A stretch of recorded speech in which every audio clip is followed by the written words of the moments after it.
This is Ava, not Eva, as I said in the first video. And Grandma's not happy with me. I'm repeating a joke that I just said a minute ago, but I took Ava off of her lap, so I had a dog in this video. So we have a 4-year-old that lives in the house, and Mom was just asking if, sometimes Beau, who is chewing on a bully stick here at my feet, jumps up and gets spastic because he's a 4-year-old and he's rambunctious. And she asked, we talked about petting with a purpose, and she said, well, can I get my daughter to do that? Now, I've developed a way for us to get kids to get involved in helping our dogs. Dogs learn through repetition, consistency, and good timing. Kids want to help us, but usually they don't know what they're doing. So I'm gonna mow the lawn for you, Dad. And they're like running the mower back and forth. It's not on. They just want to contribute. They see us doing things. They want to mimic what we do. So what I would do for this is I like to use positive reinforcement, like I mentioned earlier.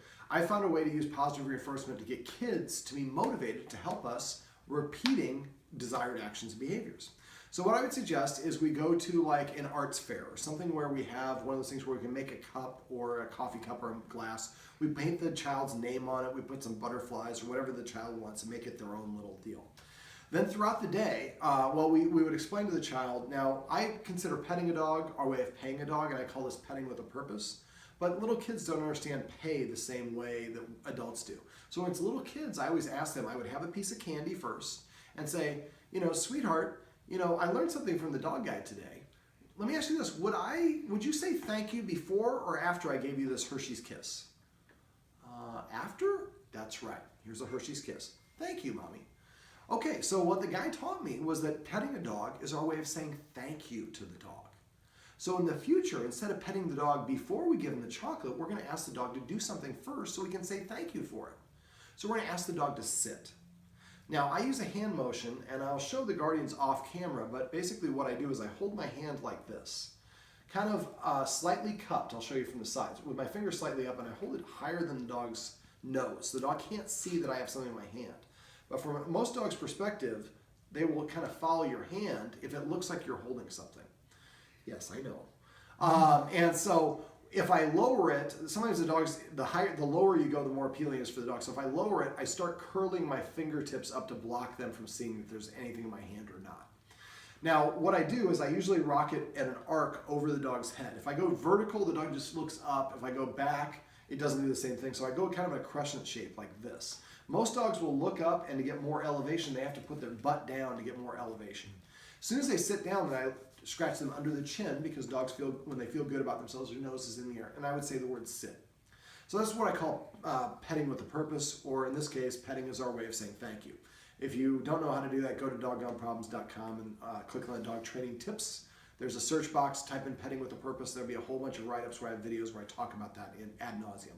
But for kids, what we're going to do is every time that the child pets with a purpose or pets with passive training, something else you can search, we're going to take an M&M and we're going to go put it in the child's jar.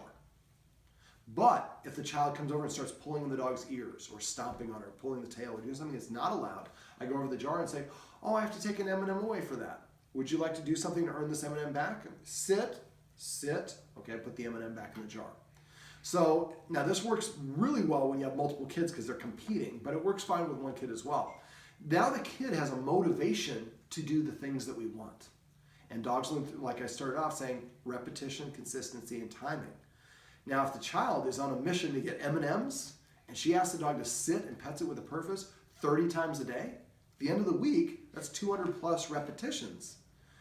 And now the dog is motivated to interact with the child. The child is helping us train the dog.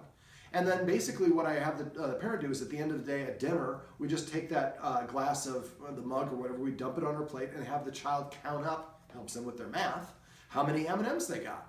If you have more than one kid, then it becomes a competition. Who got the most can get sleeps with the dog or gets a special award. In this case, we just have one child. But now the child, children like chocolate. So now I have a motivation to do the right thing and a consequence for doing the wrong thing that motivates me to not do the bad things for the dog.